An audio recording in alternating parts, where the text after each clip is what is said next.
বলতে চাইলি রে ভাই, এই আসল কথা। আমি হচ্ছে সেই ডালিম ভিখারি। তা ঠিক আছে, ভিক করতেই থাকি। এই পাড়া তো ঘোরা হয়ে গেল, ওই পাড়ায় যেই দেখবো আমি একবার, ওই পাড়ায় যেই দেখবো। বেশ ঠিক আছে।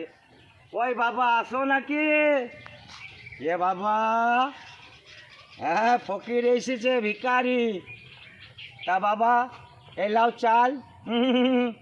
চাল তো নেই লেঙ্গা। এ ফকির আবার কি কথা বলছি রে বাবা? চাই কষা কথা বাদ দাও।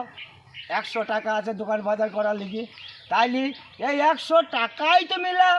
বলছি ফকির নেই লেঙ্গা, তাইলে কি লাভ? বলছি তাইলি তুমি এবার রাগে এইটাকে লাও। ফকির বলছি, এবার শুনতেই থাকো দর্শক ভাই। আমার কথা লয়, আমি তো কোনোদিন বলতে পারি না। দেশে বলছি, মোবাইলে দেখছি, আর আমি বিনা কলমে লেখা বই গান শুনতেই থাকো। ফকির কি বলছি,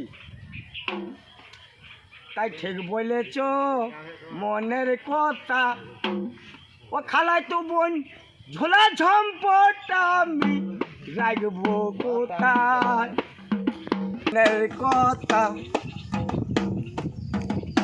গ্রামের লোক ঝোলা ঝম্পর আমি রাখবো কোথায়? ঠিক বলে চ মনের কথা। তাই কয়েক কথা বাদ দাও। আমি যেটা ভিক চাই, ভিকের কথাই চলে যায় আসল জায়গায়। ঝোলা ঝাম্পর থাকলো রে ভাই, যাহাই হবে থাক ঝোলা ঝাম্পর থাকলো। আবার এই দেখো কি মজা রে ভাই, কি মজা।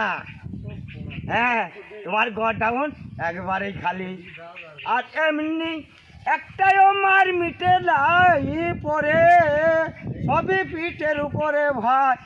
এ ভিক তো আর জীবনে করতে নাই পাই। এ ভিক তো ছাড় রে বাবা, কমলে যাবো ধান বাছাই রে বাবা, কমলে যাবো রে বাবা ধান বাছাই রে বাবা। এই লোকের দেখা দেখি আমি এই করতে গেলাম আজ। ওরে বাপ রে বাপ, মাছ তো আমার একটাইও পিঠে পড়েনি রে বাবা, সব তো নিচে রে বাবা, সব নিচে।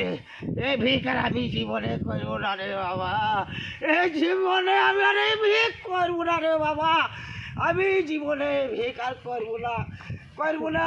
দর্শক ভাইরা তোমরা শুনতেই থাকো, আর আমাকে জোড়া লাইভ দিতে থাকো। ইনশাল্লাহ তোমরা যদি একটা জায়গায় দুটো লাইভ দাও, আমি নিশ্চয়ই তোমাদের লাজ ঝাঁটা খেয়ে আমি চ্যানেলে আগেই যাব। নিশ্চয় তোমাদের ছোট বড় দোয়াই মাথায় রেখে আমার এই পর্যন্তই সমাপ্ত। বিকাল 4 ঘটিকায়, ওই বিকাল 4 ঘটিকায় লাঠিটা কই রে?